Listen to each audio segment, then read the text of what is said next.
Welcome to Brand Builders TV. Deep dive topics, tools and resources brought to you by global thought leaders from within the Brand Builders Club. This show gives you access to the strategies that you can use to move forward with ease and flow in every area of your life and business. In today's show, Tia is going to share the 5 questions to ask yourself before giving your daughter a phone. Learn it, model it, and get shit done. Let's go. Hi everyone, and welcome to today's show. Tia Staegemann, children's advocate and motivational speaker, and I help parents and particularly moms of girls to raise safe, sane, strong digital daughters. So welcome to my show today. And today I'm going to speak to you about the 5 important questions that parents need to ask themselves before handing out a mobile phone to their daughter. Now, I know that we live in a digital age, and it's a really tough decision to make. Which age do you give your daughter that phone? And the more and more conversations I'm having with parents, the harder and harder it becomes to answer this question. And as I'm doing more and more research, I'm realizing that for many parents, it's a double-edged sword, right? It's a double-edged sword. Like, when do you give this mobile device over to this child? Because it's not just a fact of pleasing your child, but it's also, it's such an instrumental tool in our children's growing up these days, right? In our upbringing of our children. So we want to ensure that not only do we keep our children safe, but we want to keep them sane, right? Mental health and mental health issues is on the rise. So we want to ensure that not only is their physical safety, but their mental safety is paramount. But I also want to raise strong daughters, strong digital citizens, right? Who come across and carry themselves with confidence and worth, who know their worth, who know themselves.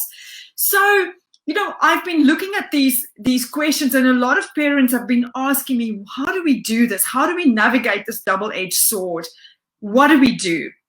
And, I thought to myself, how do we navigate this? When is the right age? And there's never a right age. It is determined by your child, obviously, right? Your child determines the right age. Now, that is not an easy question for most parents. They're like, so how do I know when is the right age? So I want to ask you 5 questions, or I'm going to give you 5 questions to ask yourself. Now, it's very strategic, and it's really going to help you, and you can implement it almost immediately in your own home. Or if you're wondering, what age do I give myself this phone? And these are the things that I've learned the really hard way. These were the problems that I encountered, and I've done the research. I've asked lots and lots of moms over the months and years that I've been doing this, how did you know, and what have you done, and what are your biggest regrets, and what are some of the biggest mistakes you've made? And I've put those all together, and I've come up with these 5 questions, right? So the number 1 question that we have to ask ourselves as moms before we hand over that mobile phone is, am I ready to discover my daughter? Do I know my daughter well enough? So question number 1, write this down. Do I know my daughter well enough? Does she know herself well enough? And by that, I simply mean that we have to go on a journey of discovery before we hand over this device. So number 1 is discover. Go on a journey of discovery. How well do you know her? Do you know her vulnerabilities, right? Do you know the things, the apps that will draw her out? Do you understand her personality type? Is she quiet? Is she competitive? Does she feel the need to fit in? Does she need to be affirmed by others? There are many, many questions that we can ask ourselves around our children so that we can really understand, this child before we give this child that mobile phone, right? So my number 1 question that you should be asking yourself is, do I know her? Have I discovered her? Right? So some of the things we've got to do is help her to find her identity. right? Does she know her identity? Has she discovered her true identity? Because let me tell you, moms and dads, that when you give her this device, this thing will try and shape her reality and her identity. And if you as a mom haven't helped your daughter to really know her worth, her truth, her identity, if she can walk steadfast in her values, if she knows what she loves and she doesn't love, if you know what what makes her more vulnerable, what she's prone to liking and getting involved in, right? If you have given her the confidence, the worth, if she is confident in herself, then that is the number one box that you can tick. Like, am I the biggest influence? Is she secure in who she is, right? Security, they need to be secure in who they are. If your daughter isn't secure in who she is, then this device could be damning to her, right? So we want to make sure that we have discovered her, and we've gone on this journey of discovery with her. So discovering her attributes. Is she strong in her attributes? Does she know her worth, right? I am. Does she have her I ams lined up?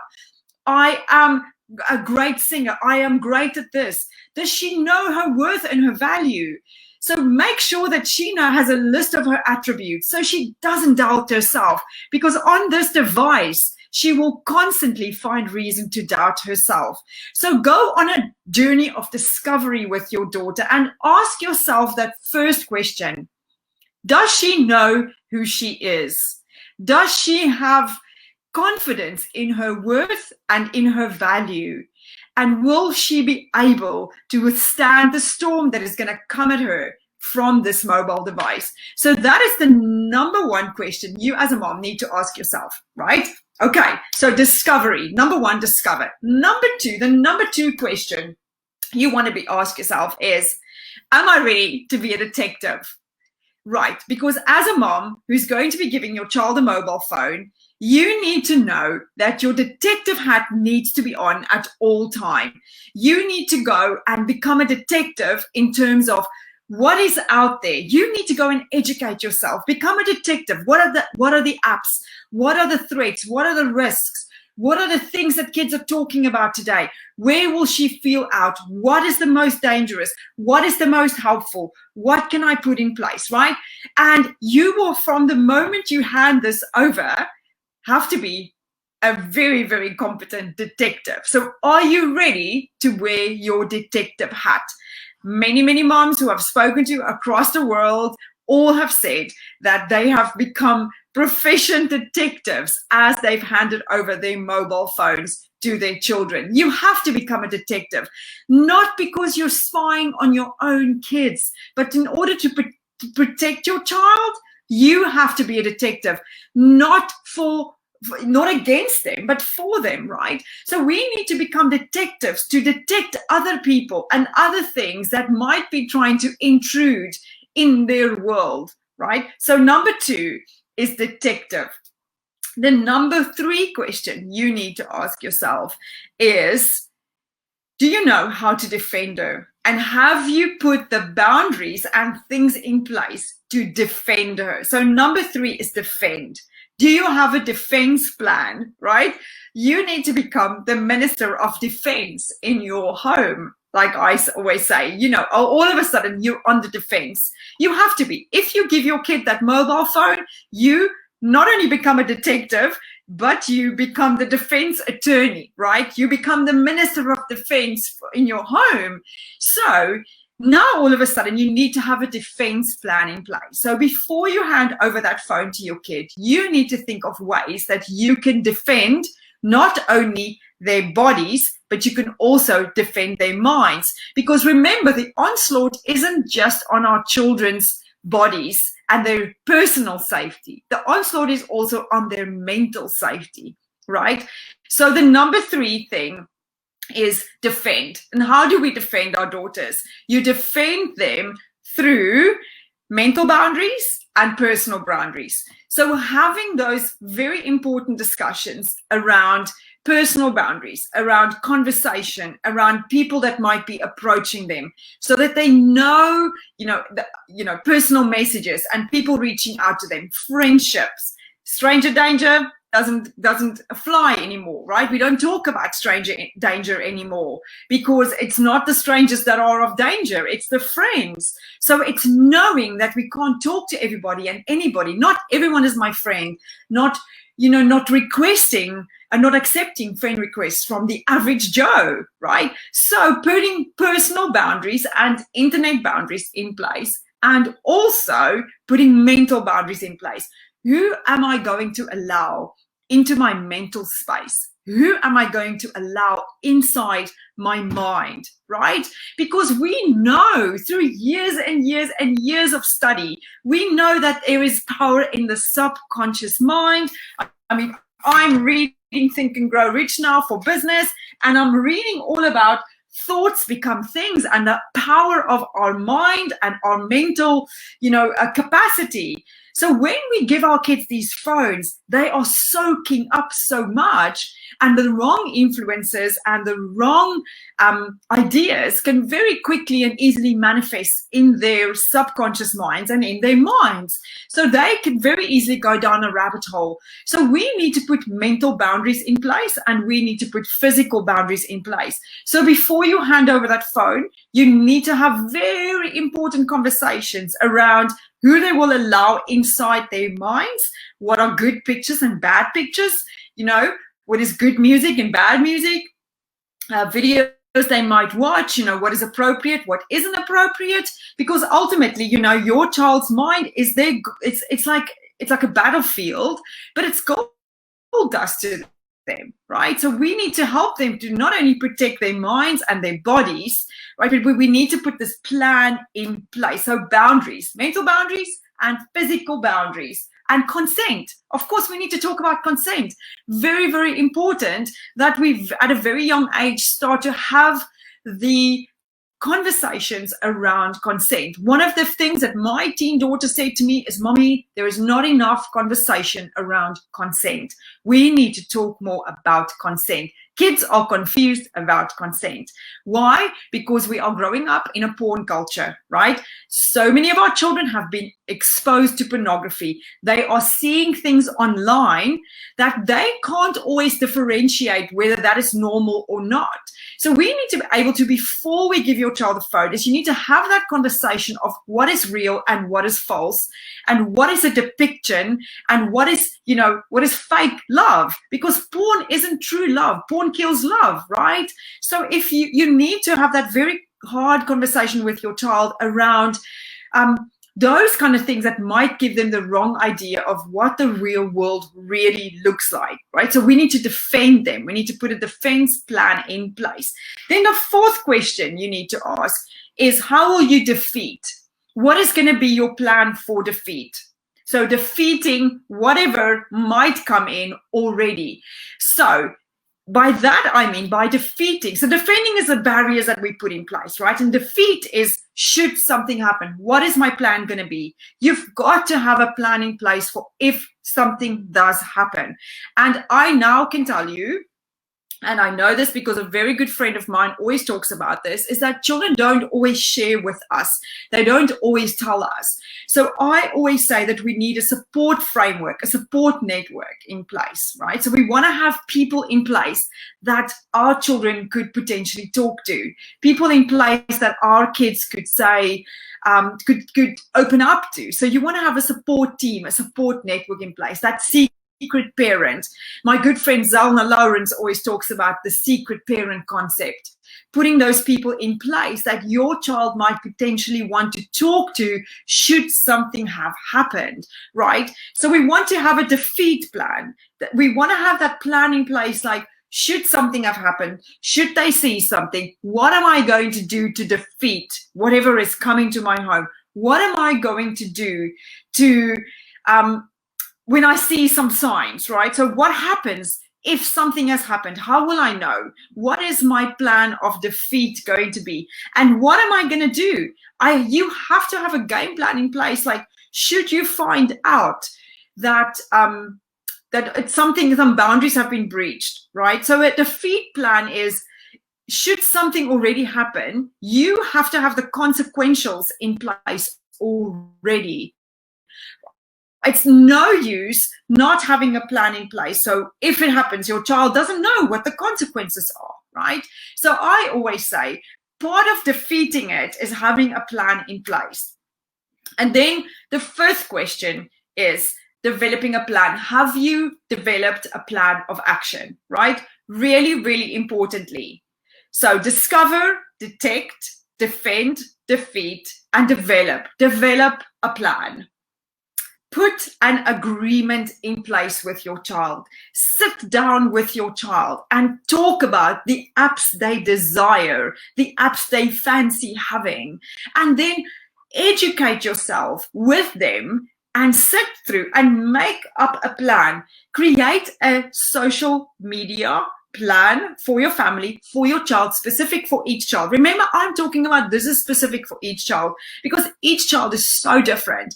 And you might have some children that couldn't be bothered by social media, and you'll have some that will be completely drawn into social media, right? So the final question you've got to ask yourself is, have I developed a plan? Have I got a plan in place? Where will this phone be charged if I do give it to her? What time will it go off? Where will she put it? When, will we have detox times? What are the restrictions? Put a plan in place, right? So I always talk about two plans that you need to have in place. You need to have a detox plan in place so that they can have some free time. So they always need to be some kind of family detox plan. And you also need an agreement, a social media agreement. And you can download those from anywhere on the internet. And I have some of those on my website too. But you want to have a social media agreement, not a social media agreement. You want to have a phone agreement, right? It's a contract that you sign with your child so that they know where they stand, so that they know what the consequences are should they breach the contract, right? So that it's a very clear, open playing field. They know the rules, you know the rules. And you can update it all the time. You can change it all the time. That is no big deal. I wanted to also give you some advice in terms of helping your child to thrive once they have this phone. And an important part of that plan, that developed plan, the last D, developing that plan is having a plan in place to fill up their cup, right? To make sure that they're getting enough sleep, to make sure that they have, the right mental well-being in place on top of this. Because what I have found is that it's so easy for these things to go out of, just to kind of like, all of a sudden you're finding yourself, your kid's sleeping with the phone, it's next to their bed, they're texting their kids at 1:30 and their friends at 1:30 in the morning, and the phone isn't being charged, it's being charged in their bedroom, and all of a sudden you're sitting with a child who's having no sleep, and I don't know if you know, but one of the results of a lack of sleep for children is that the mind doesn't get time to detox, right? So it builds up toxins in the mind.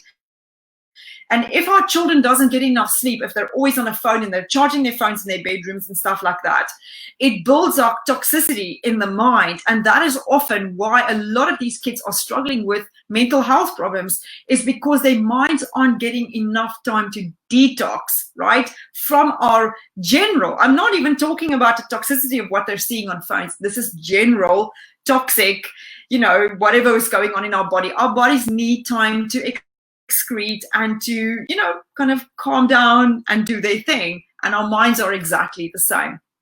Okay, so I hope this has helped you. I believe that this will help you. If you're a mom who's not sure what is the right age to give your child this mobile phone, then this will definitely help you to establish, by doing these 5 steps, by asking yourself these powerful 5 questions. Go back if you've just joined and watch those questions, and ask yourself these powerful questions, and it will really help you to raise a secure, safe, strong, and sane child in this digital age. I believe that, and I know it with all my heart, because I've applied it in my own home, and it has been the saving grace I'll tell you completely and absolutely.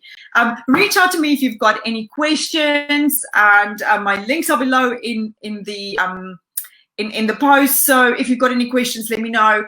I hope this has been helpful, and I look forward to chatting to you guys again. Same time next week. We'll be continuing the chat of raising safe, sane, and strong digital daughters. Speak to you guys soon.